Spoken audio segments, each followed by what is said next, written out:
वाहिगुरु जी का खालसा वाहिगुरु जी की फतेह।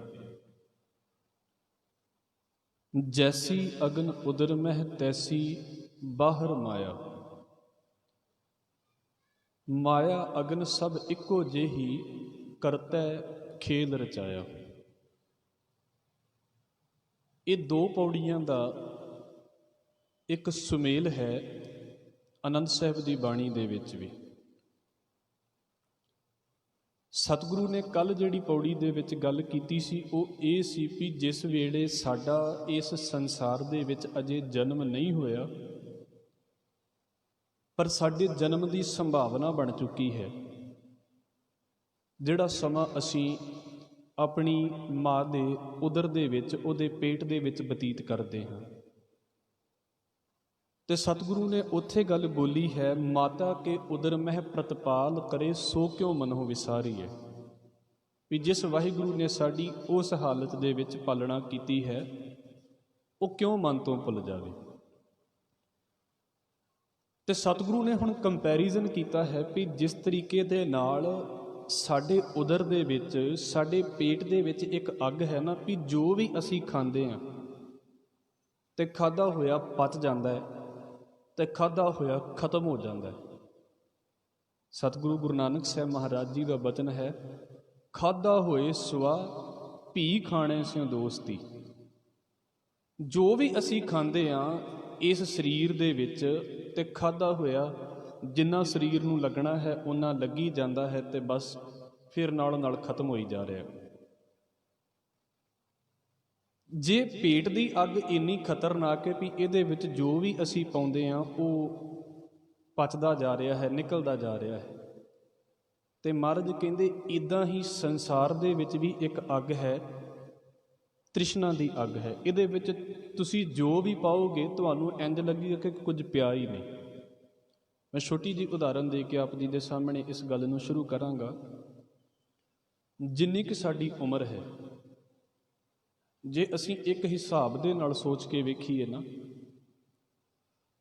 ते जिन्ना असीं हुण तक अनाज खादा होवेगा, अन्न खादा होवेगा, इनू सोच के वेखना भी जे एक थां ते किते स्टोर कीता होवे बचपन तो लैके ते जिन्नी जिन्नी उम्र है इन्ना अन्न जिहड़ा असीं खा चुके हैं, जे एक थां ते स्टोर कीता हुंदा ते किन्नी जगह लै लैनी सी उस अन्न ने। पड़े शरीर दे अंदर साडे गया है ते मालक ने खेड वेखो किदां दी बना दित्ती। तुसी बहुता लम्मा चौड़ा नहीं तो इन्ना की हिसाब लगा के चल जाइए भी जे दिन दे विच असीं 10 प्रशादे भी छकदे हैं तो महीने दे विच 300 हो जाता है। तो 300 प्रशादा घर दे विच किते रखना होवे तो पता लग जाता भी जगह चाहिए 300 प्रशादा रखने के लिए। ये सिर्फ एक महीने की गल है और सिर्फ प्रशादे की गल है। होर कितना कुछ खाधा वो तो ये आउंदा ही नहीं।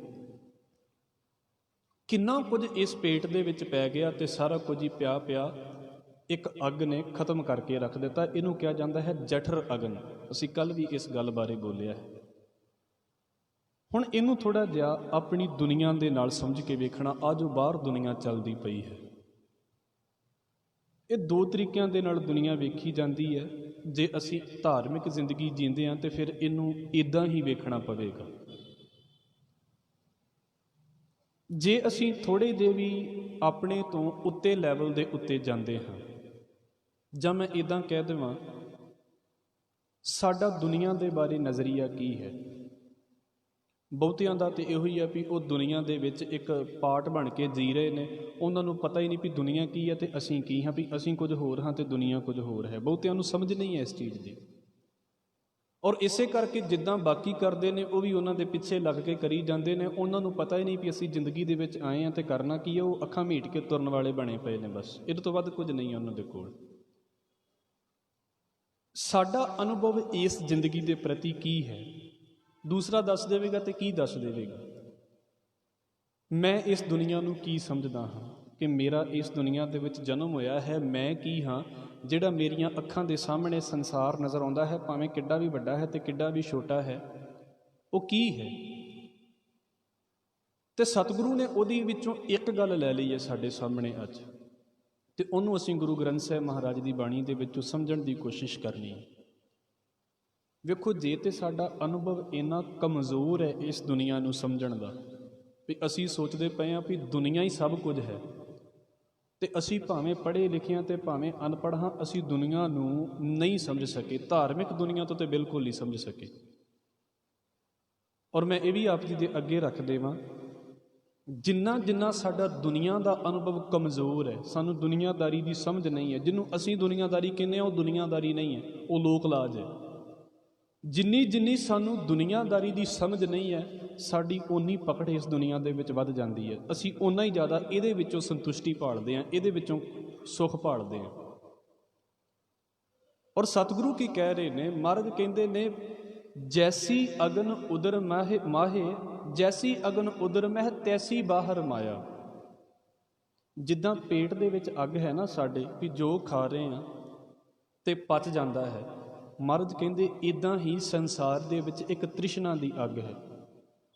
ਇਹਨੂੰ ਹੁਣ ਧਿਆਨ ਦੇ ਨਾਲ ਸੋਚ ਕੇ ਵੇਖਣਾ ਵੀ ਵਾਕਿਆ ਹੀ ਇੱਦਾਂ ਹੈ ਸਤਿਗੁਰੂ ਜੇ ਕਹਿ ਰਹੇ ਨੇ ਤੇ, ਕਿਉਂਕਿ ਸਤਿਗੁਰੂ ਕਹਿ ਰਹੇ ਨੇ, ਸਾਨੂੰ ਲੱਗੇ ਹੀ ਨਾ, ਸਾਨੂੰ ਮਹਿਸੂਸ ਹੀ ਨਾ ਹੋਵੇ, ਤੇ ਫਿਰ ਸਾਡਾ ਕਹਿਆ ਸੁਣਿਆ ਕਿਸੇ ਵੀ ਪਾਸੇ ਦਾ ਹੀ ਨਹੀਂ ਹੈ।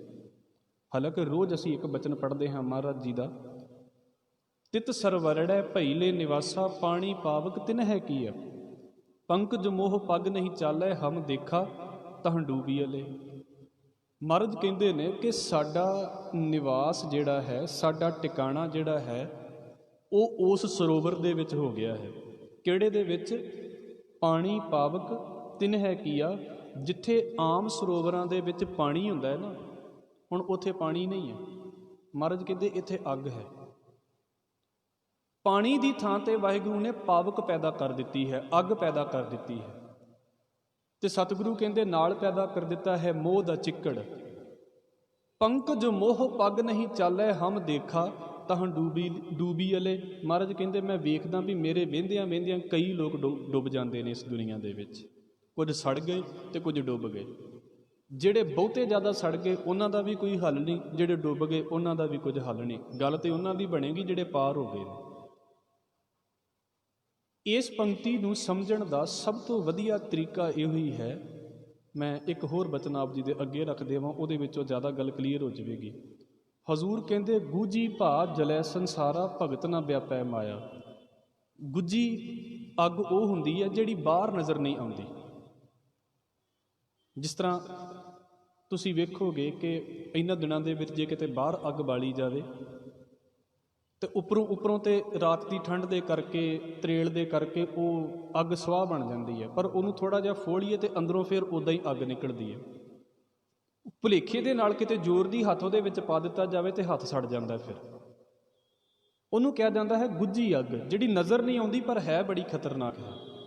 ਕਿਉਂਕਿ ਸਾਹਮਣੇ ਹੋਵੇਗੀ ਤੇ ਅਸੀਂ ਬਚਾਅ ਕਰ ਲਵਾਂਗੇ ਵੀ ਹਾਂ ਮੈਂ ਇਹਨੂੰ ਹੱਥ ਨਹੀਂ ਲਾਉਣਾ। ਸਾਹਮਣੇ ਨਜ਼ਰ ਆਉਂਦੀ ਹੈ ਅੱਗ ਤੇ ਤੁਸੀਂ ਕੌਣ ਹੱਥ ਲਾਉਂਦਾ ਹੈ? ਪਰ ਕਿੰਨੀ ਵਾਰ ਤੱਤੇ ਬਰਤਨ ਤੋਂ ਸਾਡਾ ਹੱਥ ਸੜ ਗਿਆ ਕਿਉਂਕਿ ਸਾਨੂੰ ਪਤਾ ਹੀ ਨਹੀਂ ਸੀ ਵੀ ਉਹ ਕਿਹੜਾ ਨਜ਼ਰ ਆ ਰਿਹਾ ਸੀ ਵੀ ਇਹ ਗਰਮ ਹੈ। ਗੁੱਜੀ ਭਾ ਜਲੈ ਸੰਸਾਰਾ ਭਗਤ ਨਾ ਵਿਆਪੈ ਮਾਇਆ। ਮਹਾਰਾਜ ਕਹਿੰਦੇ ਨੇ ਇਸ ਚੀਜ਼ ਨੂੰ ਸਮਝ ਕੇ ਚੱਲੋ। ਭਾਵੇਂ ਬੰਦਾ ਧਾਰਮਿਕ ਜ਼ਿੰਦਗੀ ਜੀ ਰਿਹਾ ਹੈ ਤੇ ਭਾਵੇਂ ਬੰਦਾ ਅਸਮਾਜਿਕ ਜ਼ਿੰਦਗੀ ਜੀ ਰਿਹਾ ਹੈ, ਅੱਗ ਸਾਰਿਆਂ ਦੇ ਅੰਦਰ ਹੀ ਕਿਤੇ ਨਾ ਕਿਤੇ ਹੈ। ਔਰ ਜਿੱਥੇ ਤੱਕ ਇਹਦੀ ਲੋੜ ਹੈ ਉੱਥੇ ਤੱਕ ਤੇ ਲੋੜ ਹੈ। ਮੈਂ ਆਪ ਜੀ ਦੇ ਅੱਗੇ ਇੱਕ ਬਚਨ ਸਾਂਝਾ ਕਰ ਦੇਵਾਂ। ਸਤਿਗੁਰੂ ਗੁਰੂ ਨਾਨਕ ਸਾਹਿਬ ਮਹਾਰਾਜ ਜੀ ਨਾ ਨਾਨਕ ਮੱਤੇ ਗਏ ਤੇ ਉੱਥੇ ਸਤਿਗੁਰੂ ਗੁਰੂ ਨਾਨਕ ਸਾਹਿਬ ਮਹਾਰਾਜ ਜੀ ਨੇ ਸਿੱਧਾਂ ਦੇ ਨਾਲੋਂ ਥੋੜ੍ਹਾ ਜਿਹਾ ਵੱਖਰਾ ਥਾਂ ਬਣਾਇਆ ਸੀ, ਜਿੱਥੇ ਉਹ ਪ੍ਰਸ਼ਾਦਾ ਛਕਦੇ ਪਏ ਸੀ, ਆਪਣਾ ਪ੍ਰਸ਼ਾਦਾ ਤਿਆਰ ਕਰਨਾ ਸੀ। ਤੇ ਗੁਰੂ ਨਾਨਕ ਸਾਹਿਬ ਮਹਾਰਾਜ ਜੀ ਨੇ ਭਾਈ ਮਰਦਾਨੇ ਨੂੰ ਉੱਥੇ ਵੀ ਅੱਗ ਲੈਣ ਭੇਜਿਆ ਸੀ ਵੀ ਜਾ ਕੇ ਤੇ ਇਹਨਾਂ ਦੇ ਕੋਲੋਂ ਅੱਗ ਲੈ ਆ, ਚੁੱਲ੍ਹਾ ਬਾਲਣਾ ਸੌਖਾ ਹੋ ਜਾਂਦਾ ਕਿਉਂਕਿ ਉਹ ਪਹਿਲਾਂ ਬਲਦਾ ਹੁੰਦਾ। ਤੇ ਉਹਨਾਂ ਨੇ ਭਾਈ ਮਰਦਾਨੇ ਨੂੰ ਅੱਗ ਕੀ ਦੇਣੀ ਸੀ, ਸਗੋਂ ਬੜਾ ਗੁੱਸੇ ਵਾਲੇ ਬੋਲ ਬੋਲੇ ਵੀ ਜੋ ਕੁਝ ਬੋਲ ਸਕਦੇ ਸੀ ਉਹਨਾਂ ਨੇ ਬੋਲਿਆ ਗੁਰੂ ਨਾਨਕ ਸਾਹਿਬ ਮਹਾਰਾਜ ਜੀ ਨੂੰ ਤੇ ਭਾਈ ਮਰਦਾਨੇ ਨੂੰ। ਤੇ ਮਹਾਰਾਜ ਭਾਈ ਮਰਦਾਨਾ ਜਿਹੜਾ ਸਤਿਗੁਰੂ ਗੁਰੂ ਨਾਨਕ ਸਾਹਿਬ ਮਹਾਰਾਜ ਦੇ ਕੋਲ ਆ ਕੇ ਆਂਦਾ ਵੀ ਮਹਾਰਾਜ ਵੀ ਇਹਨਾਂ ਨਾਲੋਂ ਗ੍ਰਹਿਸਤੀ ਚੰਗੇ ਨਹੀਂ, ਇਹਨਾਂ ਨਾਲੋਂ ਘਰਾਂ ਬਾਰਾਂ 'ਚ ਰਹਿਣ ਵਾਲੇ ਚੰਗੇ ਨਹੀਂ, ਵੀ ਇਹਨਾਂ ਦੇ ਅੰਦਰ ਇੰਨੀ ਜ਼ਿਆਦਾ ਅੱਗ ਤੇ ਇੰਨੀ ਜ਼ਿਆਦਾ ਈਰਖਾ ਹੈ, ਇਹਨਾਂ ਨਾਲੋਂ ਤਾਂ ਘਰ ਵਾਲੇ ਬੰਦੇ ਕਿਤੇ ਜ਼ਿਆਦਾ ਚੰਗੇ ਨੇ ਵੀ ਜਿਹੜੇ ਘੱਟੋ ਘੱਟ ਕਿਸੇ ਨੂੰ ਮਦਦ ਤੇ ਕਰ ਦਿੰਦੇ ਨੇ, ਕਿਸੇ ਦੀ ਹੈਲਪ ਤੇ ਕਰਨ ਦੇ ਲਈ ਤਿਆਰ ਨੇ। ਇਹ ਤੇ ਵੇਖ ਕਹਿੰਦੇ ਨੇ ਵੀ ਅਸੀਂ ਧਾਰਮਿਕ ਹਾਂ ਪਰ ਮਦਦ ਨਹੀਂ ਕਰਦੇ ਕਿਸੇ ਦੀ। ਇਹ ਕਹਿਣ ਨੂੰ ਧਾਰਮਿਕ ਨੇ ਪਰ ਇਹਨਾਂ ਦੇ ਲਾਗੇ ਕੋਈ ਜਾ ਕੇ ਬੈਠ ਜਾਵੇ ਤੇ ਪੂਰੀ ਅੱਗ ਸੁੱਟਦੇ ਪਏ ਨੇ, ਪੂਰਾ ਜ਼ਹਿਰ ਸੁੱਟਦੇ ਪਏ ਨੇ। ਹੁਣ ਉਹ ਅੱਗ ਨਜ਼ਰ ਥੋੜ੍ਹਾ ਆਵੇਗੀ। ਮੈਂ ਕਈ ਵਾਰ ਉਦਾਹਰਨ ਦਿੰਦਾ ਹੁੰਦਾ ਇਸ ਗੱਲ ਦੀ ਅਸੀਂ ਟੀਵੀਆਂ ਦੇ ਉੱਤੇ ਨਾਟਕ ਵੇਖੇ, ਉਹਦੇ ਵਿੱਚ ਕੀ ਹੁੰਦਾ ਵੀ ਦੇਵਤਿਆਂ ਦੀ ਅਤੇ ਦੈਂਤਾਂ ਦੀ ਲੜਾਈ ਹੋ ਰਹੀ ਹੁੰਦੀ ਹੈ। ਉਹ ਇੱਕ ਪ੍ਰਤੀਕ ਹੁੰਦਾ ਹੈ ਇੱਕ ਚੀਜ਼ ਨੂੰ ਸਮਝਾਉਣ ਦੀ ਖਾਤਰ। ਉਹ ਸਾਡੇ ਨਾਲ ਵੀ ਹੁੰਦਾ ਹੈ। ਉਹ ਕੀ ਹੁੰਦਾ ਕਿ ਰਾਖਸ਼ ਜਿਹੜਾ ਹੈ ਉਹ ਆਪਣੀ ਸ਼ਕਤੀ ਨੂੰ ਪ੍ਰਗਟਾਉਂਦਾ ਜਦੋਂ, ਤੇ ਉਹ ਮੂੰਹ ਖੋਲ੍ਹਦਾ ਅਤੇ ਉਹਦੇ ਮੂੰਹ ਦੇ ਵਿੱਚੋਂ ਅੱਗ ਨਿਕਲਦੀ ਹੈ। ਹੁਣ ਇਹ ਥੋੜ੍ਹਾ ਵੀ ਉਹਦੇ ਮੂੰਹ 'ਚੋਂ ਅੱਗ ਨਿਕਲਦੀ ਹੈ, ਆਪਣਾ ਅੰਦਰ ਨਾ ਸੜ ਜੇ ਉਹਦਾ ਉਸੇ ਵੇਲੇ। ਉਹਦਾ ਕੀ ਭਾਵ ਹੁੰਦਾ ਹੈ ਵੀ ਉਹਦੇ ਅੰਦਰੋਂ ਬੋਲ ਹੀ ਐਡੇ ਖਤਰਨਾਕ ਨਿਕਲਦੇ ਪਏ ਨੇ ਵੀ ਜਿਹੜਾ ਬੰਦਾ ਸੁਣੇਗਾ ਉਹਦੇ ਕੰਨ ਤੋਂ ਲੈ ਕੇ ਉਹਦਾ ਦਿਲ ਤੱਕ ਸੜ ਕੇ ਸੁਆਹ ਕਰ ਦੇਵੇਗਾ। ਅਤੇ ਸੋਚੋ ਜੇ ਅਗਲੇ ਬੰਦੇ ਦੇ ਉੱਤੇ ਉਹਨੇ ਇੰਨਾ ਅਸਰ ਕੀਤਾ ਹੈ ਅਤੇ ਉਹਦੇ ਆਪਣੇ ਅੰਦਰ ਕੀ ਅਸਰ ਹੋਇਆ ਹੋਵੇਗਾ। ਆਪਣਾ ਆਪ ਨਾ ਸੜ ਕੇ ਸੁਆਹ ਹੋਇਆ ਹੋਵੇਗਾ। ਮਹਾਰਾਜ ਇਹਨੂੰ ਇਸ ਪਾਸੇ ਤੋਂ ਕਹਿੰਦੇ ਨੇ, ਜੈਸੀ ਅਗਨ ਉਦਰ ਮਹਿ ਤੈਸੀ ਬਾਹਰ ਮਾਇਆ। ਇੱਕ ਬਾਬਾ ਫਰੀਦ ਸਾਹਿਬ ਜੀ ਦਾ ਅਸੀਂ ਸ਼ਬਦ ਲੈ ਲਈਏ, ਉਹ ਕਹਿੰਦੇ ਨੇ, ਕਿਜ ਨਾ ਬੁੱਝੈ ਕਿਜ ਨਾ ਸੁਝੈ ਦੁਨੀਆ ਬੁੱਝੀ ਭਾ, ਸਾਈਂ ਮੇਰਾ ਚੰਗਾ ਕੀਤਾ ਨਹੀਂ ਤਾਂ ਹੰਪੀ ਦੱਜਾਂ ਆਹੇ। ਨਜ਼ਰ ਨਹੀਂ ਆਵੇਗੀ ਤੁਹਾਨੂੰ ਕਦੀ ਵੀ ਤੁਸੀਂ ਕਹੋ ਵੀ ਜੀ ਵੇਖੋ ਕਿੰਨੇ ਅਸੀਂ ਸਾਧੂ ਬਣ ਕੇ ਬੈਠੇ ਹੁੰਦੇ ਹਾਂ ਨਾ, ਮੇਰੇ ਵਰਗਿਆਂ ਦੇ ਕੱਪੜਿਆਂ ਵੱਲ ਵੇਖ ਕੇ ਲੱਗਦਾ ਵੀ ਵਾਕਿਆ ਕਮਾਲ ਦਾ ਸਾਧੂ ਬਣ ਕੇ ਬੈਠਾ ਹੋਇਆ। ਉਹ ਗੁਰੂ ਹਰਗੋਬਿੰਦ ਸਾਹਿਬ ਮਹਾਰਾਜ ਦੇ ਵੇਲੇ ਦੀ ਇੱਕ ਆਪਾਂ ਸਾਖੀ ਪੜ੍ਹਦੇ ਹਾਂ ਨਾ, ਉਹ ਜਿਹੜੀ ਬੜੀ ਵਾਰ ਸਾਂਝੀ ਕਰਦੇ ਹੁੰਦੇ ਆ ਵੀ ਉਹ ਸਤਿਗੁਰੂ ਦੇ ਦਰਬਾਰ ਦੇ ਵਿੱਚ ਆ ਗਿਆ ਅਤੇ ਉੱਥੇ ਭਾਈ ਸੁਥਰਾ ਜੀ ਬੈਠੇ ਹੋਏ ਸੀ। ਅਤੇ ਕਹਿੰਦੇ ਵੀ ਨਾਂ ਕੀ ਹੈ? ਕਹਿੰਦੇ ਜੀ ਸ਼ਾਂਤੀ ਨਾਥ। ਤਾਂ ਮਹਾਰਾਜ ਜੀ ਨੇ, ਕਿਉਂਕਿ ਭਾਈ ਸੁਥਰਾ ਜਿਹੜਾ ਸੀ ਉਹ ਪਿੱਛੇ ਬੈਠਾ ਹੋਇਆ ਸੀ ਅਤੇ ਉਹਨੇ ਇਰੀਟੇਟ ਕਰਨਾ ਸ਼ੁਰੂ ਕਰ ਦਿੱਤਾ। ਹੁਣ 2-4 ਵਾਰ ਤਾਂ ਬੰਦਾ ਬਰਦਾਸ਼ਤ ਕਰਦਾ, ਕਿੰਨੀ ਕੁ ਵਾਰ ਬਰਦਾਸ਼ਤ ਕਰ ਲਵੇ, ਅਤੇ ਹਿੰਮਤ ਚਾਹੀਦੀ ਹੈ ਬਰਦਾਸ਼ਤ ਕਰਨ ਦੀ ਵੀ। ਉਹ ਕਹਿੰਦੇ ਵੀ ਉਹ 2-4 ਵਾਰ ਜਦੋਂ ਲਗਾਤਾਰ ਇੱਦਾਂ ਹੋਇਆ ਅਤੇ ਉਹਨੇ ਗੁਰੂ ਹਰਗੋਬਿੰਦ ਸਾਹਿਬ ਮਹਾਰਾਜ ਨੂੰ ਸ਼ਿਕਾਇਤ ਕਰਦੀ ਵੀ ਮਹਾਰਾਜ ਤੁਹਾਡਾ ਬੰਦਾ ਮੈਨੂੰ ਬੜਾ ਤੰਗ ਕਰਦਾ ਪਿਆ, ਇਹ ਬੜਾ ਦੁਖੀ ਕਰਦਾ ਪਿਆ ਮੈਨੂੰ। ਅਤੇ ਗੁਰੂ ਹਰਗੋਬਿੰਦ ਸਾਹਿਬ ਸੱਚੇ ਪਾਤਸ਼ਾਹ ਕਹਿੰਦੇ ਵੀ ਭਾਈ ਜੀ ਕੀ ਗੱਲ ਹੋ ਗਈ ਹੈ? ਕਹਿੰਦੇ ਮਹਾਰਾਜ ਮੈਂ ਤਾਂ ਵੇਖਦਾ ਪਿਆ ਵੀ ਸ਼ਾਂਤੀ ਨਾਥ ਨਾਂ 'ਤੇ ਰੱਖ ਲਿਆ ਹੈ, ਅੰਦਰ ਕਿੰਨੀ ਕੁ ਅੱਗ ਹੈ ਜੀ। ਅਜੇ ਤਾਂ ਮੈਂ ਬਸ ਉਹ ਅੱਗ ਪਰੇ ਜਿਹੜੀ ਠੰਡੀ ਹੋਈ ਸਵਾਹ ਉਹੀ ਪਰੇ ਕਰਕੇ ਵੇਖਦਾ ਪਿਆ ਵੀ ਅੰਦਰੋਂ ਕਿਵੇਂ ਹੁੰਦੇ ਨੇ। ਬਾਹਰੋਂ ਤਾਂ ਅਸੀਂ, ਕਿਉਂਕਿ ਇੱਕ ਸਿੱਖੀ ਹੋਈ ਬੋਲੀ ਹੈ ਮੇਰੀ ਵੀ ਮੈਂ ਕਿਸੇ ਦੂਸਰੇ ਨਾਲ ਗੱਲ ਕਰਨੀ ਹੈ, ਬੜੇ ਪਿਆਰ ਦੇ ਨਾਲ ਬੋਲਣਾ ਹੈ, ਬੜੇ ਅਦਬ ਦੇ ਨਾਲ ਬੋਲਣਾ ਹੈ। ਅਸਲੀ ਬੋਲੀ ਤਾਂ ਮੇਰੀ ਉਹ ਹੈ ਜਦੋਂ ਉਹ ਮੇਰੇ ਸਾਹਮਣੇ ਨਹੀਂ ਹੈ ਅਤੇ ਉਹਦੇ ਬਾਰੇ ਮੈਂ ਸੋਚਦਾ ਪਿਆ ਹਾਂ। ਅਸਲੀ ਬੋਲੀ ਮੇਰੀ ਉਹੀ ਹੈ। ਕਈ ਕਹਿੰਦੇ ਨੇ ਨਾ ਵੀ ਮੂੰਹ 'ਤੇ ਜਿਹੜੀ ਗੱਲ ਕਰਨੀ ਚਾਹੀਦੀ ਹੈ, ਠੀਕ ਹੈ, ਇੱਕ ਪੁਆਇੰਟ ਹੈ, ਪਰ ਇਹਨੂੰ ਸੋਚ ਕੇ ਵੇਖਿਓ ਅਸਲੀ ਬੋਲੀ ਉਹੀ ਹੈ ਜਿਹੜੀ ਅਸੀਂ ਉਹਦੇ ਪਿੱਠ ਦੇ ਪਿੱਛੇ ਕਰਦੇ ਪਏ ਹਾਂ। ਮੂੰਹ 'ਤੇ ਤਾਂ ਐਕਟਿੰਗ ਹੋ ਰਹੀ ਹੈ। ਮੂੰਹ 'ਤੇ ਕੌਣ ਕਿਸੇ ਨੂੰ ਬੁਰਾ ਬੋਲਦਾ? ਮੂੰਹ 'ਤੇ ਕੌਣ ਕਿਸੇ ਨੂੰ ਮਾੜਾ ਬੋਲਦਾ? ਫਜ਼ੂਲ ਦੇ ਫਸਾਦ ਕੌਣ ਖੜੇ ਕਰਨਾ ਚਾਹੁੰਦਾ? ਕੋਈ ਨਹੀਂ। ਪਰ ਅਸਲੀ ਅਸੀਂ ਉਹੀ ਹਾਂ। ਜਦੋਂ ਮੈਂ ਤੁਹਾਡੇ ਸਾਹਮਣੇ ਨਹੀਂ ਹੋਵਾਂਗਾ, ਤੁਸੀਂ ਮੇਰੇ ਸਾਹਮਣੇ ਨਹੀਂ ਹੋਵੋਗੇ, ਅਤੇ ਫਿਰ ਅਸੀਂ ਇੱਕ ਦੂਸਰੇ ਦੇ ਬਾਰੇ ਕੀ ਸੋਚਦੇ ਪਏ ਹਾਂ, ਉਹ ਸਾਡੀ ਅਸਲੀ ਬੋਲੀ ਹੈ, ਕਿਉਂਕਿ ਉਹ ਸਾਡੇ ਸੁਭਾਅ ਦੇ ਵਿੱਚੋਂ ਨਿਕਲੇ ਹੋਏ ਬੋਲ ਨੇ। ਅਤੇ ਮੈਂ ਇਹ ਵੀ ਕਹਿ ਦੇਵਾਂ, ਜੇ ਉਦੋਂ ਸਾਡੇ ਅੰਦਰੋਂ ਅੱਗ ਹੀ ਨਿਕਲਦੀ ਪਈ ਹੈ, ਜ਼ਹਿਰ ਹੀ ਨਿਕਲਦਾ ਪਿਆ ਹੈ, ਤਾਂ ਸਾਨੂੰ ਇਸ ਅੱਗ ਨੇ ਸਾੜ ਕੇ ਰੱਖਿਆ ਹੋਇਆ ਹੈ। ਤੈਸੀ ਬਾਹਰ ਮਾਇਆ, ਸਮਝ ਲਓ ਉਸ ਅੱਗ ਨੇ ਸਾਨੂੰ ਸਾੜ ਕੇ ਰੱਖਿਆ ਹੋਇਆ। ਇਹ ਪ੍ਰੋਬਲਮ ਹੈ ਸਾਡੀ ਧਾਰਮਿਕ ਜ਼ਿੰਦਗੀ ਦੇ ਵਿੱਚ ਜਾਂਦਿਆਂ ਹੋਇਆਂ। ਦਾਤਾਰ ਜੀ ਇਹਨੂੰ ਇੱਦਾਂ ਕਹਿ ਰਹੇ ਨੇ, ਜੈਸੀ ਅਗਨ ਉਦਰ ਮਹਿ। ਜਿੱਦਾਂ ਪੇਟ ਦੇ ਵਿੱਚ ਤੁਸੀਂ ਵੇਖੋ ਖਾਧਾ ਹੋਇਆ ਸਾਰਾ ਕੁਝ ਪਚੀ ਜਾ ਰਿਹਾ ਹੈ, ਸੁਆਹ ਹੋਈ ਜਾ ਰਿਹਾ ਹੈ। ਹਿੰਮਤ ਦੇ ਨਾਲ ਸੋਚ ਕੇ ਵੇਖੋ, ਤੁਹਾਡੇ ਅੰਦਰ ਤੁਹਾਡੇ ਬਾਹਰ ਇੱਕ ਤ੍ਰਿਸ਼ਨਾ ਦੀ ਅੱਗ ਵੀ ਏਡੀ ਜ਼ਿਆਦਾ ਬਲਦੀ ਪਈ ਹੈ। ਤੁਹਾਨੂੰ ਹਰ ਵੇਲੇ ਭੁੱਖ ਹੀ ਲੱਗੀ ਰਹਿੰਦੀ ਹੈ। ਖਾਣ ਪੀਣ ਦੀ ਭੁੱਖ ਨਹੀਂ, ਉਹ ਤਾਂ ਜ਼ਰੂਰੀ ਹੈ। ਕਿਸੇ ਨੂੰ ਭੁੱਖ ਹੈ ਆਪਣੀ ਚੌਧਰ ਦੀ, ਮੇਰੀ ਗੱਲ ਮੰਨੀ ਜਾਵੇ, ਮੇਰੀ ਗੱਲ ਸੁਣੀ ਜਾਵੇ, ਮੈਂ ਦੀ ਭੁੱਖ। ਔਰ ਉਹਦੇ ਵਿੱਚ ਜੋ ਕੁਝ ਪਾਈ ਜਾਵੋਗੇ ਸਾਰਾ ਕੁਝ ਸੜ ਕੇ ਸੁਆਹ ਹੋ ਜਾਂਦਾ ਹੈ। ਮੈਂ ਇੱਕ ਬਚਨ ਬਾਬਾ ਰਵਿਦਾਸ ਸਾਹਿਬ ਜੀ ਦਾ ਆਪ ਜੀ ਦੇ ਅੱਗੇ ਰੱਖ ਦੇਵਾਂ। ਇਹ ਇਸ ਕਰਕੇ ਮੈਂ ਆਪ ਜੀ ਦੇ ਅੱਗੇ ਰੱਖਦਾ ਪਿਆ ਵੀ ਤੁਸੀਂ ਸਮਝ ਲੈਣਾ ਵੀ ਸਾਨੂੰ ਕਿਤੇ ਕਿਹੜੀ ਚੀਜ਼ ਸਾੜਦੀ ਪਈ, ਕਿਤੇ ਅਸੀਂ ਤਾਂ ਨਹੀਂ ਇਸ ਚੀਜ਼ ਦੇ ਵਿੱਚ ਆਪਣੇ ਆਪ ਨੂੰ ਸਾੜੀ ਜਾ ਰਹੇ। ਔਰ ਜਿਹੜਾ ਦੂਸਰੇ ਨੂੰ ਸਾੜਦਾ ਪਿਆ ਹੈ, ਪਹਿਲਾਂ ਖੁਦ ਕਿੰਨਾ ਸੜਦਾ ਹੋਵੇਗਾ, ਇਸ ਚੀਜ਼ ਨੂੰ ਸਮਝ ਕੇ ਵੇਖ ਲੈਣਾ। ਮੈਂ ਵਾਰ-ਵਾਰ ਇਸ ਗੱਲ ਨੂੰ ਕਹਿੰਦਾ। ਬਾਬਾ ਰਵਿਦਾਸ ਕਹਿੰਦੇ ਨੇ, ਹਮ ਵੱਡ ਕਬ ਕੁਲੀਨ ਹਮ ਪੰਡਿਤ, ਹਮ ਜੋਗੀ ਸੰਨਿਆਸੀ, ਗਿਆਨੀ ਗੁਣੀ ਸੂਰ ਹਮ ਦਾਤੇ, ਇਹ ਬੁੱਧ ਕਬੈ ਨਾ ਨਾਸੀ। ਅਤੇ ਮਨ ਦੇ ਵਿੱਚ ਨਾ ਇੱਕ ਬੁੱਧੀ ਬਣੀ ਪਈ ਹੈ, ਇੱਕ ਆਪਣਾ ਸੰਸਾਰ ਕ੍ਰੀਏਟ ਕੀਤਾ ਹੈ। ਮੈਂ ਕੀ ਹਾਂ?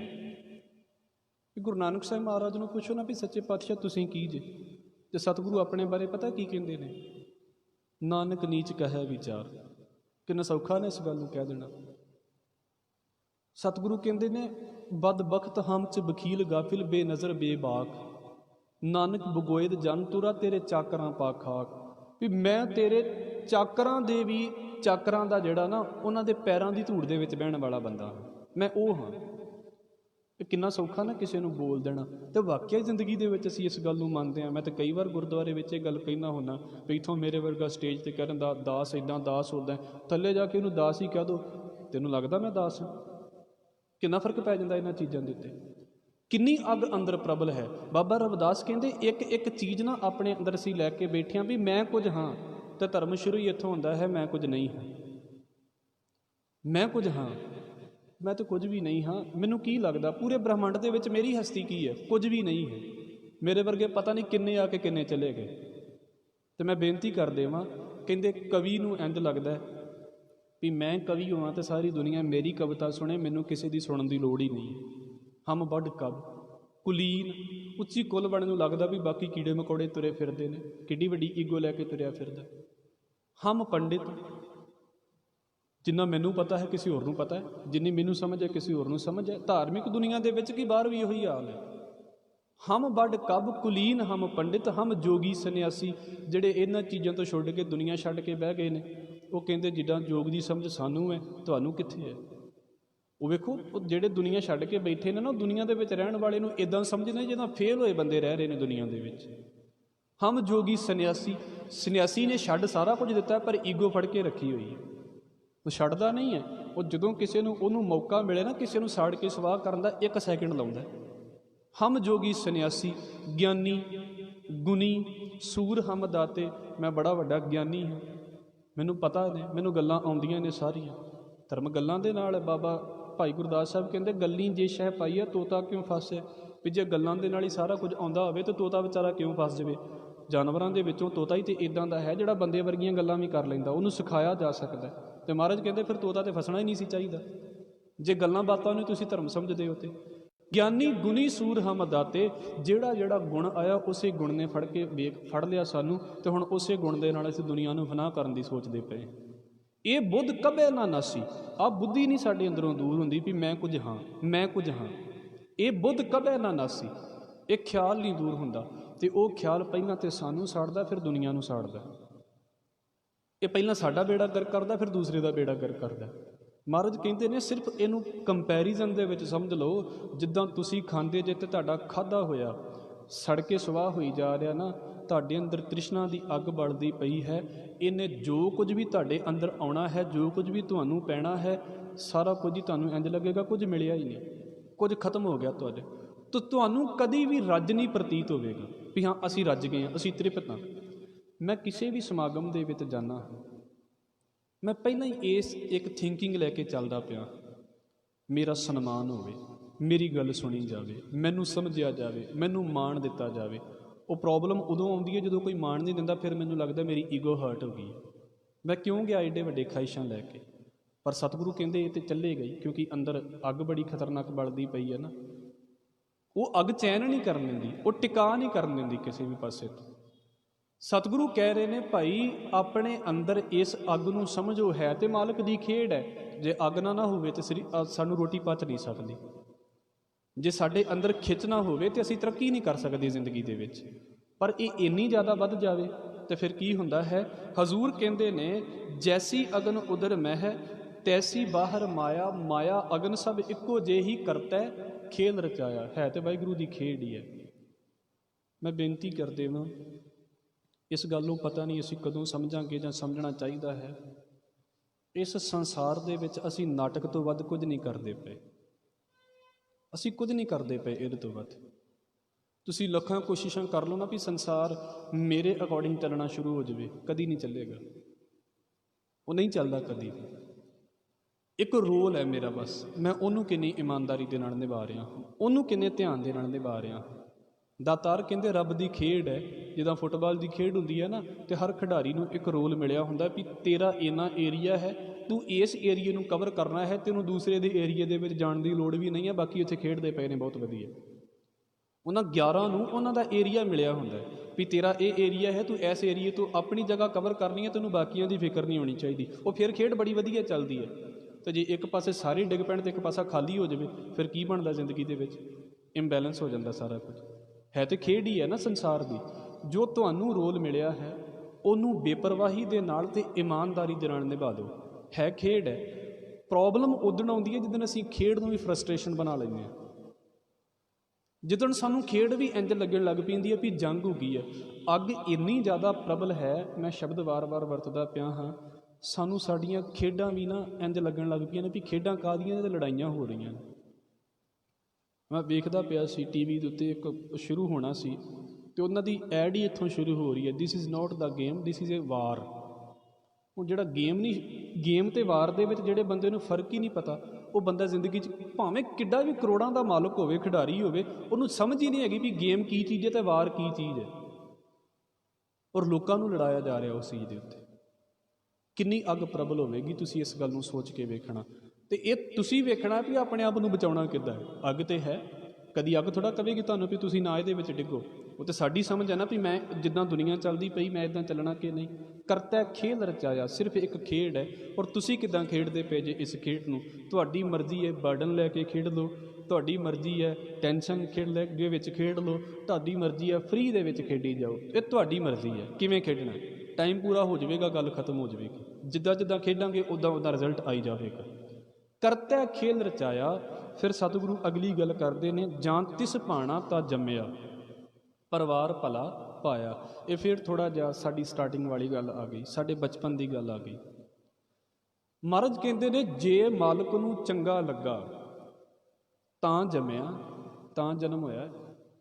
ਜਿੰਨੇ ਅਸੀਂ ਬੈਠੇ ਹੋਏ ਹਾਂ, ਸਿਰਫ ਅਸੀਂ ਹੀ ਨਹੀਂ, ਪੂਰੀ ਦੁਨੀਆ ਦੇ ਵਿੱਚ ਕੋਈ ਵੀ ਹੈ, ਕਿਤੇ ਵੀ ਜਨਮ ਹੋ ਰਿਹਾ ਹੈ, ਕਿਤੇ ਵੀ ਹੋ ਚੁੱਕਾ ਹੈ ਅਤੇ ਕਿਤੇ ਵੀ ਹੋਵੇਗਾ। ਜਾਂ ਤਿਸ ਭਾਣਾ ਤਾਂ ਜੰਮਿਆ, ਇਹ ਉਹਦਾ ਭਾਣਾ ਹੈ ਅਤੇ ਜਨਮ ਹੋ ਗਿਆ ਹੈ। ਅਤੇ ਕੱਲ੍ਹ ਵੀ ਅਸੀਂ ਬੋਲਿਆ ਹੈ ਇਸ ਗੱਲ ਨੂੰ, ਕਈਆਂ ਦਾ ਜਨਮ ਹੋਣਾ ਸ਼ੁਰੂ ਹੋਣ, ਤਿਆਰੀ ਸ਼ੁਰੂ ਹੋ ਗਈ, ਜਨਮ ਹੋ ਹੀ ਨਹੀਂ ਸਕਿਆ, ਜ਼ਿੰਦਗੀ ਜੀ ਨਹੀਂ ਸਕੇ। ਜਾਂ ਤਿਸ ਭਾਣਾ, ਪਹਿਲਾਂ ਇਸ ਚੀਜ਼ ਨੂੰ ਸਮਝੀਏ, ਜੰਮਣ ਮਰਨਾ ਹੁਕਮ ਹੈ। ਇਹ ਜ਼ਿੰਦਗੀ ਜਿਹੜੀ ਹੈ ਨਾ, ਉਹ ਰੱਬ ਦੇ ਭਾਣੇ ਦੇ ਵਿੱਚ ਮਿਲੀ ਹੋਈ ਹੈ।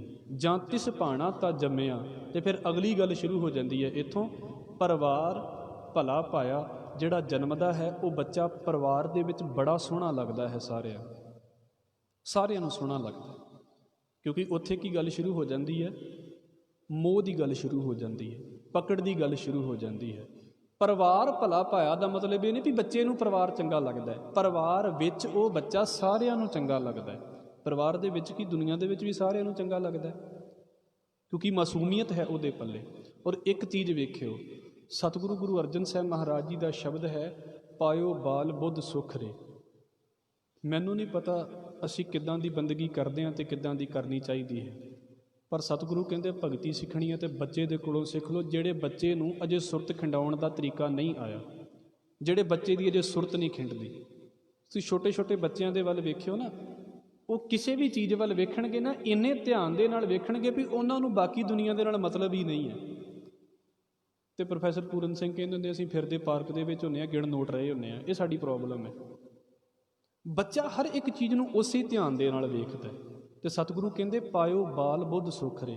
ਜਿੰਨੀ ਤੁਸੀਂ ਇਨੋਸੈਂਸ ਆਪਣੇ ਅੰਦਰ ਲੈ ਕੇ ਆਈ ਜਾਓਗੇ, ਜਿੰਨਾ ਤੁਸੀਂ ਉਹਦਾ ਸੁਭਾਅ ਆਪਣੇ ਅੰਦਰ ਲੈ ਕੇ ਆਈ ਜਾਓਗੇ, ਤੁਹਾਡੇ ਪੱਲੇ ਸੁੱਖ ਹੈ। ਜਿੰਨੇ ਸਿਆਣੇ ਬਣੀ ਜਾਓਗੇ, ਤੁਹਾਡੇ ਕੀਤਿਆਂ ਕੁਝ ਤੇ ਹੋਣਾ ਨਹੀਂ, ਆਪਣੇ ਪੱਲੇ ਫਰਸਟ੍ਰੇਸ਼ਨ ਵਾਧੂ ਦੀ ਝੋਲੀ ਦੇ ਵਿੱਚ ਪਵਾ ਲਓਗੇ, ਔਰ ਫਿਰ ਸੜੀ ਜਾਓ ਸਾਰੀ ਦੁਨੀਆ ਦੇ ਵਿੱਚ ਵੀ ਆਹ ਮੇਰੇ ਨਾਲ ਹੋ ਗਿਆ, ਆਹ ਮੇਰੇ ਨਾਲ ਹੋ ਗਿਆ। ਮਹਾਰਾਜ ਕਹਿੰਦੇ ਕਰੀ ਜਾਓ, ਫਿਰ ਉਹਦੇ ਨਾਲ ਕੀ ਹੁੰਦਾ। ਜਾਂ ਤਿਸ ਭਾਣਾ ਤਾਂ ਜੰਮਿਆ, ਪਰਿਵਾਰ ਭਲਾ ਪਾਇਆ। ਪਰਿਵਾਰ ਦੇ ਵਿੱਚ ਉਹ ਬੱਚਾ ਸਾਰਿਆਂ ਨੂੰ ਭਲਾ ਲੱਗਦਾ। ਸਾਡੇ ਸਾਰਿਆਂ ਦੇ ਘਰਾਂ ਦੇ ਵਿੱਚ ਬੱਚਿਆਂ ਦੇ ਜਨਮ ਹੋਏ ਅਤੇ ਉਹ ਉਸ ਸਟੇਜ ਦੇ ਵਿੱਚੋਂ ਨਿਕਲ ਕੇ ਆਏ, ਬੜਾ ਪਿਆਰਾ ਲੱਗਦਾ। ਅਤੇ ਮਹਾਰਾਜ ਕਹਿੰਦੇ ਖੇਡ ਤੇ ਅੱਗੇ ਸ਼ੁਰੂ ਹੁੰਦੀ ਹੈ। ਉਹ ਇੱਕ ਇਸ ਕਰਕੇ ਵੀ ਪਿਆਰਾ ਲੱਗਦਾ ਵੀ ਉਹਦੀ ਅਜੇ ਸੁਰਤ ਨਹੀਂ ਖਿੰਡੀ। ਮਾਫ਼ ਕਰਨਾ, ਸਾਡੇ ਲਈ ਨਾ ਤਾਂ ਕੋਈ ਇੱਦਾਂ ਦੇ ਸਕੂਲ ਨੇ, ਨਾ ਕੋਈ ਇੱਦਾਂ ਦੇ ਧਾਰਮਿਕ ਸਥਾਨਾਂ ਦੇ ਵਿੱਚ ਹੁਣ ਉਹ ਗੱਲਾਂ ਰਹਿ ਗਈਆਂ ਨੇ ਵੀ ਜਿੱਥੇ ਸਾਡੀ ਸੁਰਤ ਦੀ ਪ੍ਰੈਕਟਿਸ ਕਰਾਈ ਜਾਵੇ। ਇੱਥੇ ਖੇਡਾਂ ਚੱਲਦੀਆਂ ਪਈਆਂ ਨੇ ਅਕਲਾਂ ਦੀਆਂ। ਅਸੀਂ ਹਰ ਇੱਕ ਚੀਜ਼ ਅਕਲ ਦੇ ਨਾਲ ਫੜਨੀ ਚਾਹੁੰਦੇ ਹਾਂ। ਅਕਲ ਦੇ ਨਾਲ ਕੁਝ ਨਹੀਂ ਫੜਿਆ ਜਾਂਦਾ, ਅਕਲ ਦੇ ਨਾਲ ਦੁਨੀਆ ਹੀ ਫੜੀ ਜਾਂਦੀ ਹੈ। ਅਕਲ ਤ੍ਰੈਗੁਣੀ ਹੈ। ਅਕਲ ਦੇ ਨਾਲ ਦੁਨੀਆਦਾਰੀ ਦੀ ਸਮਝ ਬੜੀ ਆ ਸਕਦੀ ਹੈ। ਧਰਮ ਸ਼ੁਰੂ ਹੁੰਦਾ ਹੈ, ਧਰਮ ਲਿਵ ਤੋਂ ਸ਼ੁਰੂ ਹੁੰਦਾ ਹੈ। ਇਹ ਪ੍ਰੋਬਲਮ ਹੈ ਸਾਡੀ। ਅਸੀਂ ਸੁਰਤ ਵੀ ਅਕਲ ਦੇ ਨਾਲ ਲਾਉਣੀ ਚਾਹੁੰਦੇ ਹਾਂ। ਬੱਚਾ ਕਿਹੜੀ ਅਕਲ ਦੇ ਨਾਲ ਸੁਰਤ ਲਾ ਰਿਹਾ? ਸਹਿਜ ਸੁਭਾਅ ਲਾ ਰਿਹਾ। ਇਹ ਥੋੜ੍ਹਾ ਜਿਹਾ ਸ਼ਬਦ ਔਖੇ ਨੇ, ਚਲੋ ਅੱਜ ਨਹੀਂ ਤਾਂ ਕੱਲ੍ਹ ਤੱਕ ਪਕੜ ਦੇ ਵਿੱਚ ਆ ਜਾਣਗੇ। ਕੋਈ ਨਹੀਂ, ਵਾਹਿਗੁਰੂ ਕਿਰਪਾ ਕਰੇ। ਮੈਂ ਨਹੀਂ ਕਹਿੰਦਾ ਮੈਂ ਸਮਝਾਉਣ ਵਾਲਾ ਹਾਂ। ਅਕਲ ਨੂੰ ਥੋੜ੍ਹਾ ਪਿੱਛੇ ਰੱਖ ਕੇ ਸੁਰਤ ਵਾਲਾ ਪਾਸਾ ਚੱਲਣਾ ਸ਼ੁਰੂ ਕਰੀਏ। ਮਹਾਰਾਜ ਕਹਿੰਦੇ ਸੁਰਤੀ ਕੈ ਮਾਰਗ ਚੱਲ ਕੇ ਉਲਟੀ ਨਜ਼ਰ ਪ੍ਰਗਾਸੀ। ਇਹ ਸੁਰਤੀ ਦਾ ਹੀ ਮਾਰਗ ਹੈ ਧਰਮ, ਇਹ ਅਕਲ ਦਾ ਮਾਰਗ ਨਹੀਂ ਹੈ। ਇਹ ਨਹੀਂ ਵੀ ਬੇਅਕਲੇ ਹੋਣਾ ਚਾਹੀਦਾ ਹੈ, ਪਰ ਅਕਲ ਦੇ ਉੱਤੇ ਇੰਨਾ ਯਕੀਨ ਨਹੀਂ ਵੀ ਤੁਹਾਨੂੰ ਲੱਗੇਗਾ ਜੋ ਤੁਸੀਂ ਕਰਦੇ ਪਏ ਜੇ ਠੀਕ ਹੀ ਕਰਦੇ ਪਏ ਜੀ। ਸਤਿਗੁਰੂ ਕਹਿੰਦੇ ਨੇ ਅਸਲੀ ਖੇਡ ਅੱਗੇ ਸ਼ੁਰੂ ਹੁੰਦੀ ਹੈ, ਬੱਚੇ ਦਾ ਇੱਕ ਵਿਕਾਸ ਹੁੰਦਾ ਹੈ, ਲਗਭਗ ਉਦੋਂ ਨਵੇਂ ਵਰਡ ਸਿੱਖਦਾ ਹੈ ਪਿਆ ਹੈ। ਮੈਂ ਇਸ ਗੱਲ ਤੋਂ ਬੜੀ ਨੇੜੇ ਹੋ ਕੇ ਬੱਚਿਆਂ ਤੋਂ ਵੇਖਦਾ ਹੁੰਦਾ ਵੀ ਸਕੂਲਾਂ ਵਾਲੇ ਜਾਂ ਖੋਜਾਂ ਇਸ ਗੱਲ ਨੂੰ ਕਹਿੰਦੀਆਂ ਨੇ ਵੀ ਜਿੰਨੀ ਲੈਂਗੁਏਜ ਅਸੀਂ ਬਚਪਨ ਦੇ ਵਿੱਚ ਸਿੱਖ ਸਕਦੇ ਹਾਂ, ਜਿੰਨੀਆਂ ਵੱਡੇ ਹੋ ਕੇ ਸਿੱਖਣਾ ਸਾਡੇ ਲਈ ਓਨਾ ਹੀ ਔਖਾ ਹੋ ਜਾਂਦਾ। ਉਹ ਕਿਉਂ ਹੋ ਜਾਂਦਾ? ਕਿਉਂਕਿ ਸਾਡੀ ਸੁਰਤ ਬੜੀ ਖਿੰਡਦੀ ਹੈ, ਸਾਡਾ ਧਿਆਨ ਬੜਾ ਖਿੰਡਦਾ, ਕਦੀ ਉੱਧਰ ਚਲਾ ਗਿਆ ਧਿਆਨ, ਕਦੀ ਉੱਧਰ ਚਲਾ ਗਿਆ, ਅਸੀਂ ਧਿਆਨ ਨਹੀਂ ਦੇ ਪਾਉਂਦੇ। ਹਾਲਾਂਕਿ ਬੱਚੇ ਨਾਲੋਂ ਅਸੀਂ ਕੰਪੈਰੀਜ਼ਨ ਕਰ ਲਈਏ ਤਾਂ ਕਿੰਨੀ ਅੱਗੇ ਆ ਬੱਚੇ ਦੇ ਨਾਲੋਂ, ਪਰ ਬੱਚੇ ਦੇ ਵਿੱਚ ਸੰਭਾਵਨਾ ਕਿਉਂ ਜ਼ਿਆਦਾ ਹੈ ਸਿੱਖਣ ਦੀ? ਕਿਉਂਕਿ ਅਜੇ ਸੁਰਤ ਨਹੀਂ ਖਿੰਡਦੀ, ਸੁਰਤ ਨਹੀਂ ਦੌੜਦੀ। ਸਾਡੀ ਪ੍ਰੋਬਲਮ ਇਹ ਹੈ ਵੀ ਹੁਣ ਮੈਂ ਗੁਰਦੁਆਰੇ ਬੈਠਾ ਹੋਇਆ ਹਾਂ, ਸੁਰਤ ਪਤਾ ਨਹੀਂ ਕਿੱਥੇ ਕਿੱਥੇ ਘੁੰਮ ਆਉਂਦੀ ਹੈ, ਔਰ ਇਸ ਕਰਕੇ ਸਾਡੀ ਪਕੜ ਦੇ ਵਿੱਚ ਗੱਲਾਂ ਪੈਂਦੀਆਂ ਹੀ ਨਹੀਂ। ਔਰ ਕਦੀ ਤਾਂ ਇੱਦਾਂ ਹੋ ਜਾਂਦਾ ਵੀ ਮੈਂ ਗੱਲ ਕਰਦਾ ਕਰਦਾ ਗੱਲ ਭੁੱਲ ਗਿਆ। ਕਿਉਂ? ਸੁਰਤ ਤੇ ਕਿਤੇ ਹੋਰ ਭੱਜੀ ਫਿਰਦੀ ਸੀ, ਤਾਂ ਕਰਕੇ ਗੱਲ ਭੁੱਲ ਗਈ। ਇਹ ਸਾਰਿਆਂ ਦੇ ਨਾਲ ਵਾਪਰਦਾ। ਸੁਣਨ ਦੀ ਤੇ ਗੱਲ ਹੀ ਬੜੀ ਦੂਰ ਕਰਦਿਆਂ ਗੱਲ ਭੁੱਲ ਜਾਂਦੇ ਆ। ਕਿਉਂ ਭੁੱਲ ਜਾਂਦੇ ਆ? ਕਿਉਂਕਿ ਸਾਡੀ ਸੁਰਤ ਨੂੰ ਹੁਣ ਖਿੰਡਣਾ ਆ ਗਿਆ ਹੈ। ਇਹਦੀ ਪ੍ਰੈਕਟਿਸ ਇੰਨੀ ਜ਼ਿਆਦਾ ਹੋ ਗਈ ਹੈ ਵੀ ਇਹ ਦੌੜਦੀ ਵੀ ਰਹੇ ਤਾਂ ਸਾਨੂੰ ਕੋਈ ਇੰਝ ਲੱਗਦਾ ਵੀ ਕੋਈ ਫਰਕ ਹੀ ਨਹੀਂ ਪਿਆ। ਸਾਨੂੰ ਇੰਝ ਲੱਗਦਾ ਵੀ ਕੋਈ ਵੱਡੀ ਗੱਲ ਹੀ ਨਹੀਂ ਮੇਰੇ ਨਾਲ। ਸੁਰਤ ਲੱਗੇ ਨਾ ਲੱਗੇ, ਧਿਆਨ ਲੱਗੇ ਨਾ ਲੱਗੇ, ਬਸ ਪਾਠ ਕਰ ਲਿਆ, ਗੱਲ ਖਤਮ ਹੋ ਗਈ। ਗੁਰਦੁਆਰੇ ਬੈਠੇ ਇਹ ਤੁਹਾਡੀ ਗੱਲ ਮੈਂ ਕਰਦਾ ਪਿਆ ਹਾਂ, ਬਾਕੀਆਂ ਨੂੰ ਵੀ ਨਾਲ ਲੈ ਕੇ ਕਰਦੇ ਹਾਂ ਅਸੀਂ ਇਹ ਗੱਲ।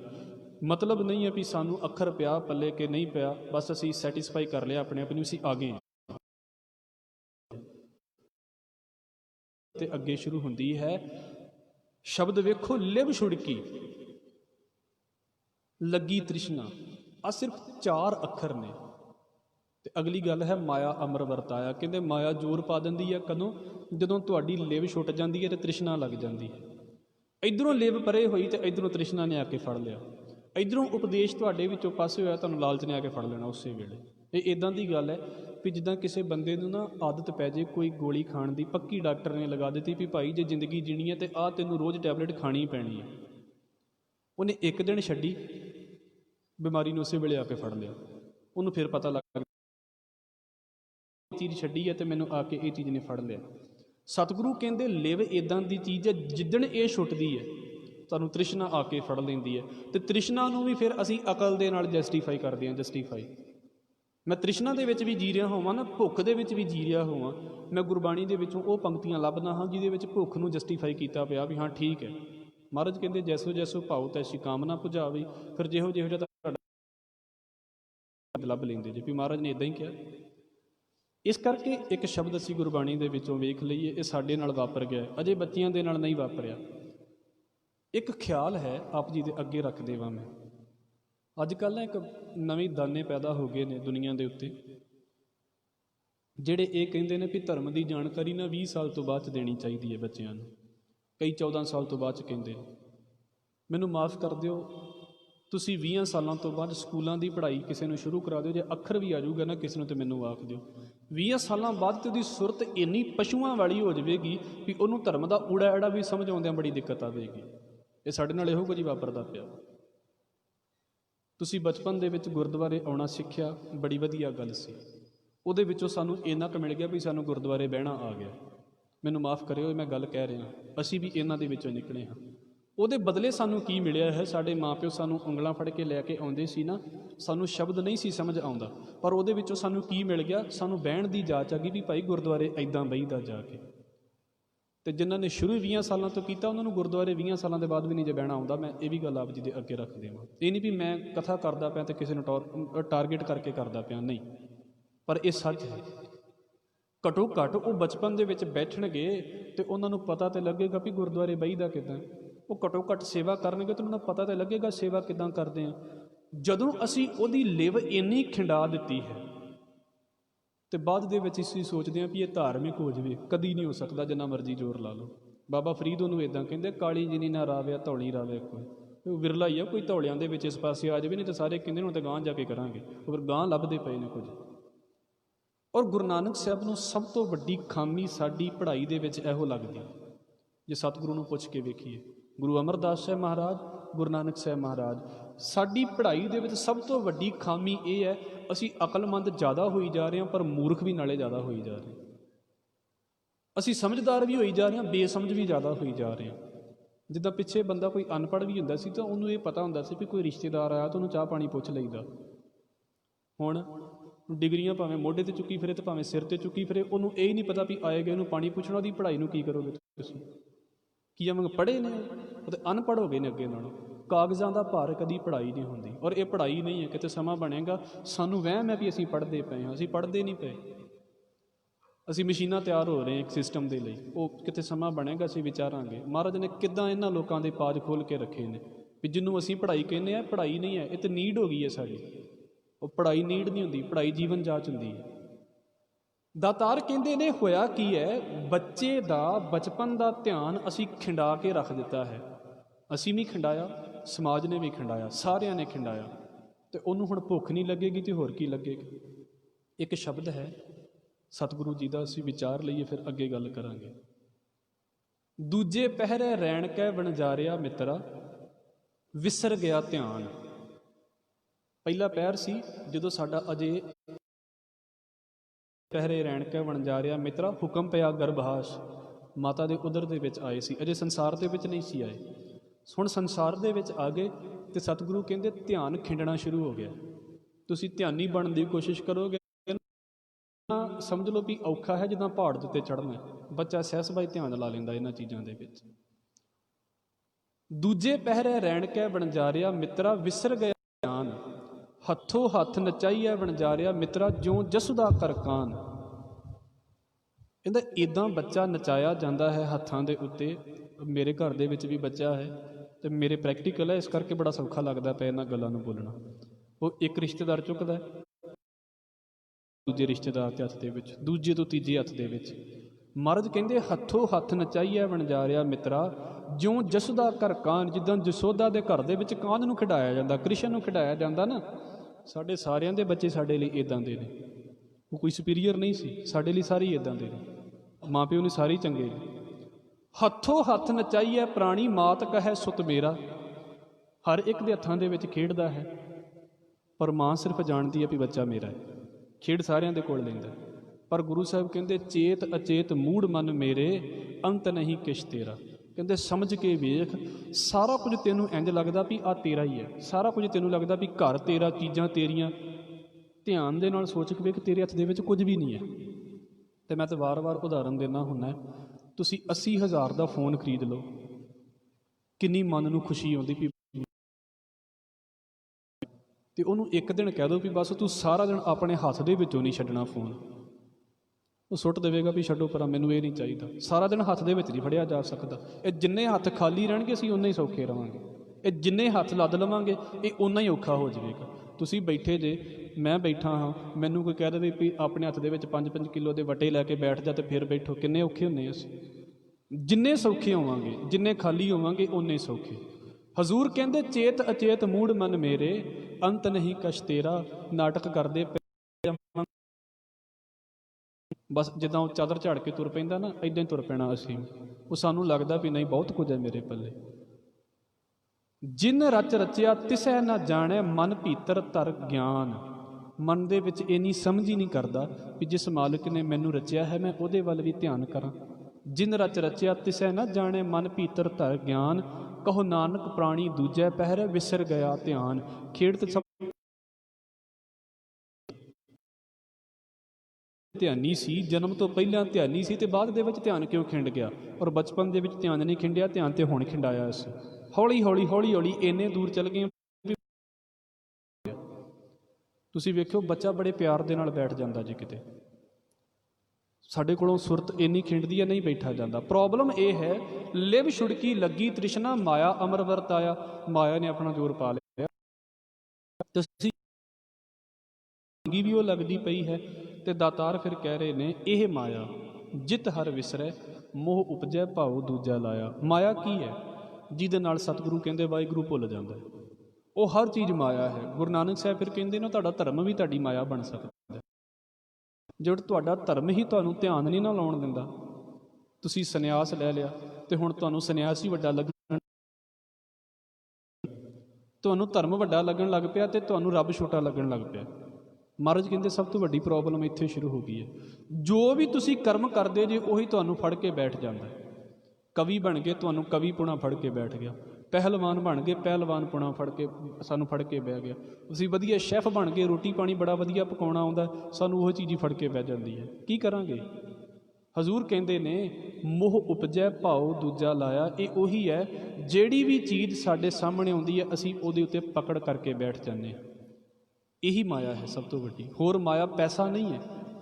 ਉਹ ਵੀ ਕਮਾਲ ਦੇ ਬੰਦੇ ਨੇ ਨਾ ਜਿਨ੍ਹਾਂ ਦੇ ਹੱਥ ਦੇ ਵਿੱਚ ਪੈਸਾ ਆਉਂਦਾ ਤਾਂ ਉਸੇ ਵੇਲੇ ਸੇਵਾ ਕਰਨ ਦੇ ਲਈ ਤੁਰ ਪੈਂਦੇ ਨੇ। ਆਪਣਾ ਪਰਿਵਾਰ ਵੀ ਗੁਜ਼ਾਰਾ ਵਧੀਆ, ਲੋਕਾਂ ਦੀ ਸੇਵਾ ਵੀ ਵਧੀਆ ਕਰੀ ਜਾਂਦੇ ਨੇ।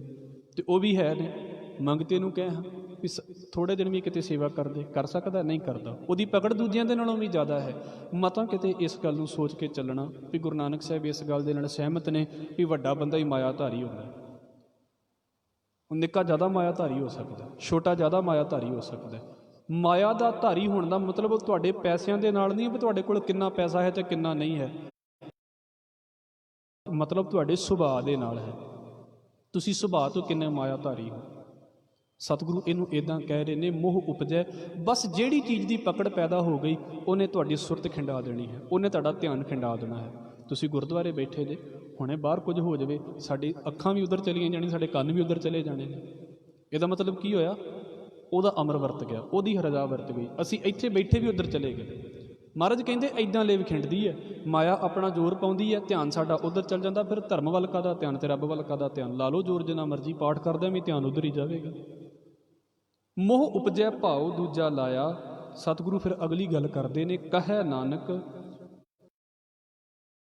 ਜਿਨ੍ਹਾਂ ਲਿਵ ਲੱਗੀ। ਗੁਰੂ ਦੇ ਪ੍ਰਸਾਦ ਦੇ ਨਾਲ ਜਿਨ੍ਹਾਂ ਦੀ ਲਿਵ ਲੱਗ ਜਾਂਦੀ ਹੈ। ਇਹ ਚੀਜ਼ ਸਾਡੇ ਕੋਲੋਂ ਗਵਾਚ ਗਈ ਹੈ। ਮੈਨੂੰ ਕਰਿਓ,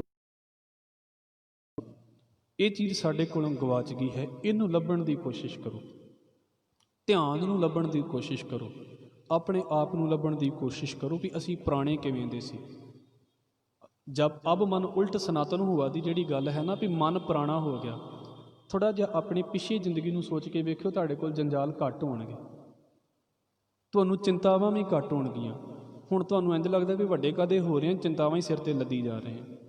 ਮਹਾਰਾਜ ਕਹਿੰਦੇ ਥੋੜ੍ਹੇ ਜਿਹੇ ਪਿੱਛੇ ਜਾਣ ਦੀ ਕੋਸ਼ਿਸ਼ ਕਰੋ, ਲਿਵ ਵੱਲ ਜਾਣ ਦੀ ਕੋਸ਼ਿਸ਼ ਕਰੋ। ਆਪਣੇ ਉਸ ਸਮੇਂ ਨੂੰ ਯਾਦ ਕਰੋ ਜਦੋਂ ਤੁਸੀਂ ਲਿਵ ਦੇ ਵਿੱਚ ਸੀ ਅਤੇ ਬੇਫਿਕਰ ਹੋ ਕੇ ਜੀਂਦੇ ਸੀ, ਬੇਪਰਵਾਹ ਹੋ ਕੇ ਜੀਂਦੇ ਸੀ। ਸਤਿਗੁਰੂ ਕਹਿੰਦੇ ਨੇ ਕਹੈ ਨਾਨਕ ਗੁਰ ਪ੍ਰਸਾਦੀ ਜਿਨ੍ਹਾਂ ਲਿਵ ਲਾਗੀ ਤਿਨੀ ਵਿੱਚੇ ਮਾਇਆ ਪਾਇਆ। ਉਹਨਾਂ ਨੂੰ ਦੁਨੀਆ ਛੱਡਣ ਦੀ ਲੋੜ ਨਹੀਂ ਹੈ। ਉਹ ਤੁਹਾਡੇ ਵਿੱਚ ਬੈਠੇ ਵੀ ਇੱਦਾਂ ਤੁਹਾਡੇ ਨਾਲੋਂ ਵੱਖ ਨੇ, ਉਹ ਮੇਰੇ ਕੋਲ ਬੈਠੇ ਹੋਏ ਵੀ ਮੇਰੇ ਨਾਲੋਂ ਵੱਖ ਹੋ ਕੇ ਬੈਠਦੇ ਨੇ। ਇਹਦੀ ਉਦਾਹਰਣ ਸਤਿਗੁਰੂ ਇੱਦਾਂ ਕਹਿੰਦੇ ਨੇ। ਆਖਰੀ ਗੱਲ ਕਹਿ ਕੇ ਅਸੀਂ ਸਮਾਪਤੀ ਕਰਾਂਗੇ। ਮਹਾਰਾਜ ਨੂੰ ਸਿੱਧਾ ਨੇ ਸਵਾਲ ਕੀਤਾ ਸੀ, ਮਤਾਂ ਕਿਤੇ ਸੋਚੋ ਵੀ ਤੁਸੀਂ ਲਿਵ ਲਾਉਣੀ ਹੈ ਅਤੇ ਤੁਸੀਂ ਚਲੇ ਗਏ ਵੀ ਮੇਰੇ ਲਾਗੇ ਨਾ ਆਇਓ ਤਾਂ ਮੈਂ ਲਿਵ ਲਾਉਣੀ ਹੈ।